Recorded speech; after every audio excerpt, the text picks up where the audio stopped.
Work का मतलब होता है कार्य।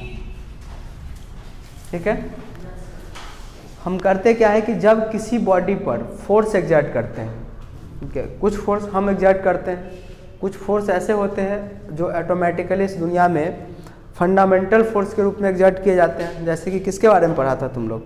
ग्रेविटेशनल फोर्स के बारे में, जो कि फंडामेंटल फोर्स है।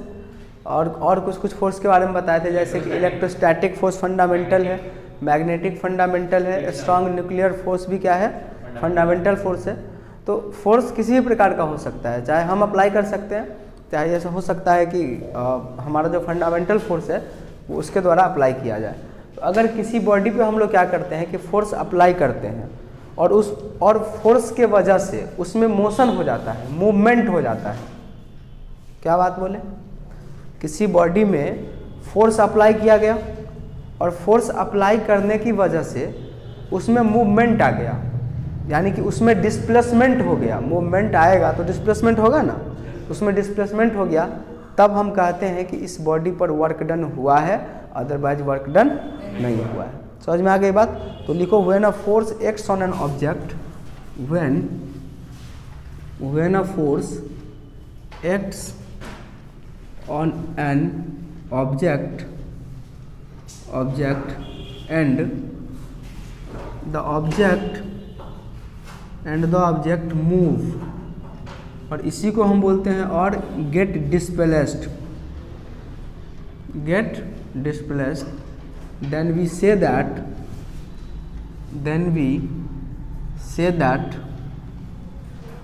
work is done by the force on the body, ठीक है।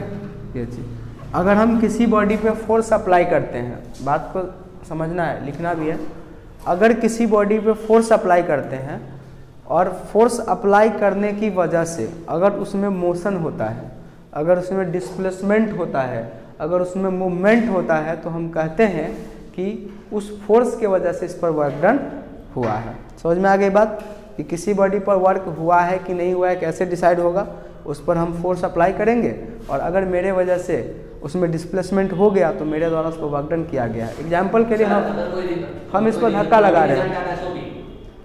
सर कोई भी रिजल्ट आता है तो? कोई भी रिजल्ट आता है मतलब? सर बाई चांस उसका शेप चेंज हो गया। हाँ देखो, शेप चेंज हुआ है, डिस्टॉर्शन हुआ है, एक्चुअली हम लोग जो पढ़ रहे हैं ना वो हमारी एक लिमिटेशन है। हम फ्लेक्सिबल बॉडी के बारे में नहीं पढ़ रहे हैं अभी, समझ रहे हो बात को? क्लास 9th है तो हम फ्लेक्सिबल बॉडी के बारे में पढ़ नहीं रहे हैं, इसीलिए हम ऐसा मानते हैं कि हम जितनी बॉडी के बारे में पढ़ रहे हैं सब के सब रिजिड बॉडी है, तो इसीलिए उसकी बात नहीं करेंगे। हालांकि किसी बॉडी के शेप में परिवर्तन होता है तो उसमें तो वर्क होगा ही होगा ना, लेकिन हम उसकी चर्चा अभी नहीं कर रहे हैं। एग्जाम्पल के लिए अगर हम इस पर देखो फोर्स अप्लाई कर रहे हैं, दिख रहा है ना, ये फोर्स अप्लाई कर रहे हैं, क्या इसमें डिस्प्लेसमेंट हुआ?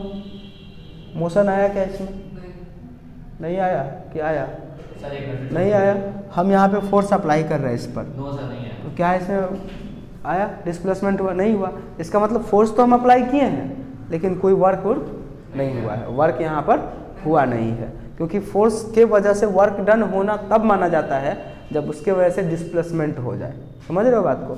जैसे एग्जाम्पल के लिए ये बॉडी है और इस पे हम क्या किए हैं कि ये फोर्स अप्लाई किए हैं, क्या लगाए हैं? फोर्स, और बॉडी इधर की तरफ मूव करना शुरू कर दिया है, तो वर्क होगा कि नहीं? Work is done. हम ऐसा कहेंगे कि वर्क जो है हुआ है। एक अनदर एग्जाम्पल से समझाते हैं कि मान लो कि ये तुम्हारा वॉल है, वॉल समझते हो? दीवार है, ठीक है, ईंट से बना हुआ है, ये दीवार है। इस पर एक आदमी क्या कर रहा है कि धक्का लगा रहा है इसको, दीवार को फोर्स अप्लाई कर रहा है, तो क्या दीवार में कोई परिवर्तन आएगा? मोशन आएगा? तो यहाँ पर क्या होगा? नो मोशन, इसमें कोई मोशन होगा ही नहीं, इसीलिए नो वर्क डन। हम कहेंगे कि यहाँ पर कोई वर्क डन नहीं हुआ है, किसके कारण से? इस पार्टिकुलर फोर्स के वजह से। समझ में आ गई बात? चलो नोट कर लो इसको।